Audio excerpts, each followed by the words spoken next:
Et bonjour Jean-François. Bonjour Jessica. Bonjour à tous et bienvenue dans votre chronique Ça va ou bien, voilà pour mieux connaître nos voisins suisses.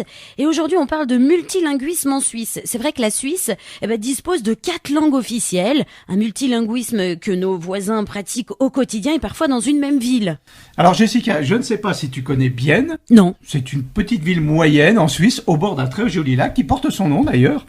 Et au cœur du Jura suisse, la ville a une particularité, sa population parle 2 langues, le français et le suisse-allemand, le fameux Schweizerdeutsch. Alors autant te dire que le bilinguisme pour les Biennois, c'est une nécessité vitale. Imagine un peu dans ta commune, si en allant acheter ta baguette, ton boulanger te parle en allemand et que ton boucher, lui, te rend la monnaie en français.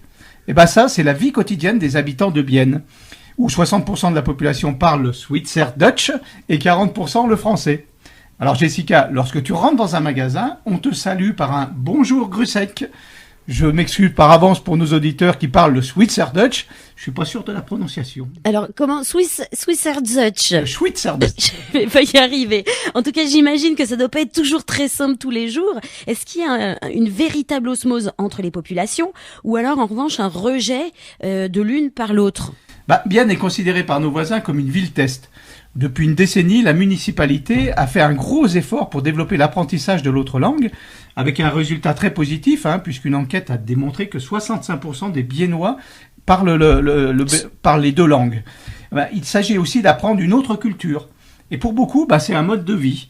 Alors certes, tout n'est pas rose, il existe des petites tensions, des jalousies, mais il y a un signe qui ne trompe pas. L'équipe de hockey de Bienne est accompagnée par des supporters qui chantent alternativement en français et en Schweizerdeutsch. Et ça, c'est un vrai signe d'intégration. Attends, je vais essayer encore. Schweizerdeutsch. Je suis pas loin.